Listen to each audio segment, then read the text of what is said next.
আৰ্টিকুলৰ এইটো হৈছে আমাৰ সেকেন্ডটো পাৰ্ট আমি ফাৰ্স্ট পাৰ্টত 10টা কোৱেশ্চন চাইছিলো আৰু নিশ্চয় ফাৰ্স্ট পাৰ্টৰ পৰা তোমালোকে বুজি পাইছা যে আৰ্টিকুল কনসনেন্ট বা ভাৱেলৰ ওপৰত নিৰ্ভৰ নকৰে নিৰ্ভৰ কৰিব সাউন্ডৰ ওপৰত অৰ্থাৎ সাউন্ডটো যদি কনসনেন্টৰ দৰে হয় তেতিয়া হলে এ হ'ব আৰু যদি ধ্বনিটো যদি ভাৱেলৰ দৰে হয় প্ৰনাউন্সিয়েচনটো যদি ভাৱেলৰ দৰে হয় তেতিয়া হলে কি বহিব তাত এন বহিব আজি পুনৰ আমি ইয়াত 10টা কোৱেশ্চন চাম আৰু লগে লগে আমি কোৱেশ্চন ওয়াইজ কনসেপ্টটো বুজিবলৈ চেষ্টা কৰিম যে কিয় এ হৈছে বা কিয় এন হৈছে বা কিয় দা হৈছে ঠিক আছে প্ৰথম যেটো question Kalidas is dash Shakespeare of India আমাৰ 11 নম্বৰ কোৱেশ্চন আমি আগৰ পাৰ্টটো 10টা কোৱেশ্চন হেক কৰিছিলো কালিদাসক শেক্সপিয়াৰৰ লগত তুলনা কৰা হয় যেতিয়া নেকি দুজন ব্যক্তিৰ লগত তুলনা কৰা হয় অৰ্থাৎ কম্পেয়াৰ কৰা হয় তেতিয়া হলে আমি ইউজ কৰো দা আৰ্টিকল ৰাইট তেতিয়া আমি ইউজ কৰো দা আৰ্টিকল গতিকে ইয়াত কি হ'ব অপচন এ নে বি নে সি নে ডি হ'ব অপচন সি হ'ব দা কাৰণ কালিদাস হৈছে এজন ব্যক্তি যেতিয়া পাৰ্সনৰ লগত পাৰ্সন কম্পেয়াৰ কৰা হয় তুলনা কৰা হয় তেতিয়া আমি ইউজ কৰো দা আৰ্টিকল মনত থবা question number 12 I gave dash 1 rupee note to the beggar মই বেগাৰজনক এটকা নোট এটা দিছিলো এটকীয়া এটা নোট দিছিলো I gave dash 1 rupee note এতিয়া কথাটো হল আমি কৈ দিও যে 1 হলে তাৰ আগত এ বহিব এটো ট্ৰিক হিচাপে যে 1 যেতিয়া পাবা তাৰ আগত এ বহিব কিন্তু আসলতে কি হয় সাউন্ডটো কি হয় 1 ৰ যেটো প্ৰনাউন্সিয়েচনটো অক্সফৰ্ড ডিকশনাৰীৰ মতে 1 ৰ প্ৰনাউন্সিয়েচনটো W A N হয় 1 ওকে আৰু W টো কত থাকে W টো কনসনেন্ট হয় গতিকে এ বহে যদি আমি কনসেপ্ট ওয়াইজ কবলৈ যাও যে কিয় হৈছে এ কিন্তু আমি মনত থবলৈ কৈ দিও যেতিয়া নেকি 1 শব্দ পাবা তেতিয়া হলে এ বহাই দিবা ঠিক আছে আৰু বহুত কিতাপত থাকে যে এনে এইটো শব্দ থাকে 1 যে 1 উচ্চাৰণ হলে এ হ'ব কিন্তু এইটো নহয় উ থাকিলে উ টো স্বৰবৰ্ণত হয় উ থাকিলে তো এন হ'ব লাগিছিল নহয় জানো এইটো নহয় আসলতে 1 ৰ স্পেলিংটো এইটো হয় ওয়াব্ব আকাৰ আৰু ন 1 যেটো নেকি অক্সফৰ্ড ডিকশনাৰীত W A N আছে আৰু যেহেতু W টো কনসনেন্ট হয় গতিকে এ হৈছে ঠিক আছে গতিকে যেনেকৈ মনত থবা তোমালোকে আৰু আমি ট্ৰিক হিচাপেটো কও যে 1 থাকিলে এ বহাই দিবা যেনেকে আৰু কি আছে ওৱান আইড মেন হ'ব পাৰে বা ওৱান এক্ট প্লে হ'ব পাৰে ঠিক আছে গতিকে 1 যেতিয়া পাবা তেতিয়া হলে এ বহাই দিবা এটো শৰ্টকাট আৰু okay this is dash room I work in এতিয়া এইটো সেন্টেন্সত চোৱা এইটো সেন্টেন্সত দুটা ক্লোজ আছে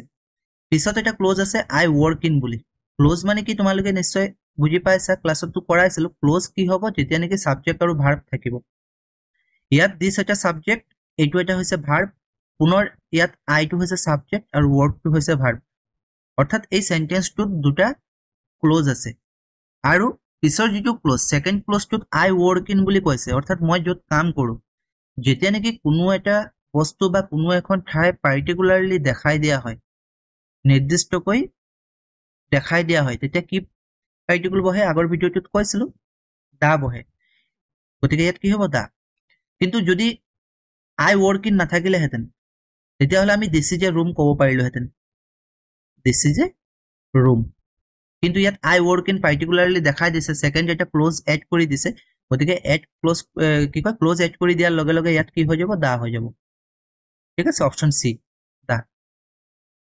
question number 14 dash rich are not always unkind ইয়াত ৰিচ যে কৈছে rich to as a adjective হিচাপে আমি ইউজ কৰিব পাৰো এডজেক্টিভ নিশ্চয় তোমালোকে বুজি পোৱা যে কাৰোবাৰ যদি দুখ গুণ বা কাৰোবাৰ বিষয়ে যদি কিবা ইনফৰমেশন দিয়া আমাক তেতিয়া হলে আমি তাক কি কওঁ সেই শব্দটো এডজেক্টিভ বুলি কওঁ for example he is a rich man এতিয়া এই মানুহজনৰ বিষয়ে আমাক এটা এক্সট্ৰা ইনফৰমেশন দিছে যে কি ইনফৰমেশন দিছে যে মানুহজন চহকী বা ধনী ৰিচ বুলি সেই ৰিচটো হৈছে এডজেক্টিভ ৰাইট এডজেক্টিভ কিন্তু এই বাক্যটোত ৰিচটো হৈছে নাউন যেতিয়া নেকি এডজেক্টিভৰ আগত দা ইউজ কৰা হয় তেতিয়া হলে এইটো কি হৈ যায় নাউন হৈ যায় কি হৈ যায় নাউন এই বাক্যটোত the rich are not always kind ইয়াত দা ৰিচ হ'ব কিয়নো ইয়াত নাউন হিচাপে ইউজ কৰিছে আৰু যিমান ৰিচ পিপুল আছে পৃথিৱীত সকলো ৰিচ পিপুলকে সেইটো বুজাইছে যে ৰিচ পিপুলসকল সদায় আনকাইণ্ড নহয় কথাটো বুজি পাইছা নিশ্চয় যেতিয়া নেকি এডজেক্টিভক আমি নাউন হিচাপে ইউজ কৰোঁ তেতিয়া তাৰ আগত কি ইউজ কৰা হয় দা ইউজ কৰা হয় দা আৰ্টিকল ইয়াত বুজাইছে যে পৃথিৱীত যিমান ৰিচ মানুহ আছে গোটেই ৰিচ পিপুলসকলক বুজাইছে এজ এ হোল আৰু গতিকে তাত কি হ'ব দা আৰ্টিকল হ'ব দা ৰিচ অ'কে দা ৰিচ গতিকে স্পেচিয়েলি মেনশ্যন কৰি দিছে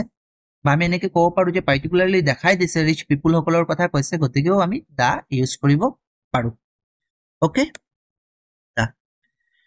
ইয়াত উল্লেখ আছে নাউন হিচাপে ব্যৱহাৰ হোৱা এডজেক্টিভৰ আগত দা ব্যৱহাৰ হয় যেনে the rich are not always happy বা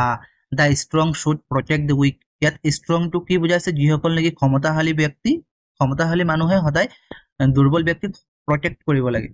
নহয় জানো ইয়াত আকৌ ষ্ট্ৰঙে এডজেক্টিভ হিচাপে হোৱা নাই শক্তিশালী ব্যক্তিসকলক বুজাইছে আৰু যিহেতু শক্তিশালী ব্যক্তিসকলক বুজাইছে নাউন হিচাপে ইউজ হৈছে আৰু নাউন হিচাপে ইউজ হ'লে আমি সদায় তাৰ আগত দা আৰ্টিকল ইউজ কৰোঁ ৰাইট ওকে কুৱেশ্যন নম্বৰ 15 চাওঁ এইটো কুৱেশ্যন তোমালোকে গ্ৰুপতো ভুল কৰিছিলা ক্লাছতো ভুল কৰিছিলা Mount Everest is the tallest mountain in the world a হ'ব নে এন হ'ব নে দা হ'ব নে কোনো আৰ্টিকল নহয় তোমালোকে বেছিভাগে ক্লাছত দা কৈছিলা হয়নে দা কৈছিলা কাৰণ ভাবিছা যে মাউণ্ট এভাৰেষ্ট হয় পৰ্বত শৃংগ হয় গতিকে দা আৰ্টিকল ইউজ কৰোঁ কিন্তু এটা কথা আছে ইয়াত যদি পৰ্বত মালা হয় অৰ্থাৎ যদি মাউণ্টেইন ৰেঞ্জ হলেহে আমি দা ইউজ কৰোঁ কিন্তু কোনো যদি পিকৰ কথা কয় মাউণ্ট এভাৰেষ্টটো এটা পিক নহয় জানো এটা শৃংগ হয় তাত আমি কোনো আৰ্টিকল ইউজ নকৰোঁ এইটো মনত থবা ইয়াত কোনো আৰ্টিকল নহ'ব কনচেপ্টটো হৈছে যে পৰ্বতমালাৰ নামৰ আগতহে দা বহে যেনেকে দি হিমালয়ছ বহুতো পৰ্বত আছে গোটেইকেইটাক লৈ একেলগে পৰ্বতমালা হৈছে যেনেকে দি আল্পছ দি এণ্ডিজ তেনেকে পৰ্বতমালা হলেহে দা হয় কিন্তু পৰ্বত শৃংগৰ নামৰ আগত দা নবহে যেনেকে মাউণ্ট এভাৰেষ্ট বুলি ক'ব লাগিব দা মাউণ্ট এভাৰেষ্ট আমি নকওঁ নীলাচল হিল বুলি ক'ব লাগিব দা নীলাচল হিল বুলি আমি নকওঁ ঠিক আছে গতিকে এইটো আজি আপডেট কৰি লোৱা যদি পৰ্বতমালা হয় মাউণ্টেইন ৰেঞ্জ হয় তেতিয়াহ'লে দা হ'ব আদাৰৱাইজ যদি কোনো পৰ্বত শৃংগৰ কথা কয় তেতিয়াহ'লে কোনো আৰ্টিকল ইউজ নহয় গতিকে ইয়াত কোনো আৰ্টিকল নহ'ব অপশ্যন ডি কুৱেশ্যন নম্বৰ 16 এইটো আগৰ ভিডিঅ'টোত কৈছিলোঁ নিশ্চয় তোমালোকৰ মনত আছে dash English is an international language কি হ'ব এ এন নে দা নে নো আৰ্টিকল ইয়াত ইংৰাজী ভাষাটোৰ কথা কৈছে যেতিয়া নেকি কোনো ভাষাৰ কথা কয় ঠিক আছে কোনো ভাষাৰ কথা কয় ভাষাৰ নামৰ আগত কোনো আৰ্টিকল নবহে কিন্তু যদি জাতিটোৰ কথা বুজালেহেঁতেন তেতিয়াহ'লে দা আৰ্টিকল বহে ঠিক আছে কিন্তু ইয়াততো ভাষাৰ কথা কৈছে English is an international language গতিকে কোনো আৰ্টিকল ইয়াত নহ'ব কিন্তু আৰু এটা কথা ইংলিছৰ পিছত যদি আকৌ লেংগুৱেজ শব্দটো থাকে তেতিয়াহ'লে আকৌ দা আৰ্টিকল বহিব ঠিক আছে যেনেকে ইয়াত চাই লোৱা ভাষাৰ নামৰ আগত দা নবহে যেনেকে Assamese is a sweet language আমি দা আছামিজ বুলি নকওঁ দা আছামিজ কম কেতিয়া কম যেতিয়া নেকি অসমীয়াসকলক বুজাব আমাক বুজাব গোটেই জাতিটোক বুজাব তেতিয়া আমি দা আছামিজ বুলি কম কিন্তু ইয়াততো জাতিটোক বুজোৱা নাই ইয়াত লেংগুৱেজটোক বুজাইছে গতিকে Assamese is a sweet language বুলি ক'ব লাগিব দা বুলি নকওঁ ঠিক সেইদৰে English is an international language ক'ব লাগিব দা ইংলিছ বুলি আমি নকওঁ কিন্তু ভাষাৰ নামৰ পিছত যদি লেংগুৱেজ শব্দটো উল্লেখ থাকে তেতিয়া আকৌ দা বহিব ঠিক আছে কি কৈছে যে ভাষাৰ নামৰ পিছত যদি লেংগুৱেজ শব্দটো উল্লেখ থাকে যেনেকে ইংলিছ লেংগুৱেজ ইজ ইণ্টাৰনেশ্যনেল এতিয়া ইংলিছৰ পিছত আকৌ লেংগুৱেজ শব্দটো মেনশ্যন কৰি দিছে চোৱা গতিকে তাৰ আগত দা আৰ্টিকল বহিছে ৰাইট নিশ্চয় বুজি পাইছা এইটো যদি ভাষাৰ কথা কয় ভাষাৰ নাম উল্লেখ থাকে তেতিয়াহ'লে দা আৰ্টিকল নবহে কিন্তু ভাষাটোৰ পিছত যদি আকৌ লেংগুৱেজ শব্দটো মেনশ্যন থাকে তেতিয়াহ'লে আকৌ দা আৰ্টিকল বহিব এইখিনি নোট ডাউন কৰি ল'বা তোমালোকে কুৱেশ্যন নম্বৰ 17 এইটো একো এক্সপ্লেনেশ্যন কৰাৰ প্ৰয়োজন নাই शी इज ৰিডিং দা ৰামায়ণ কোনো যদি পুথি হয় বাতৰি কাকত হয় ধৰ্মগ্ৰন্থ হয় তেনেকে যদি থাকে তেতিয়াহ'লে তাৰ আগত দা আৰ্টিকল বহে যেনেকৈ ৰামায়ণ মহাভাৰত গীতা তেনেকে কি বহিব দা আৰ্টিকল ওকে এইখিনি লিখা আছে প্ৰসিদ্ধ পুথি বাতৰি কাকত আদিৰ নামৰ আগত দা বহে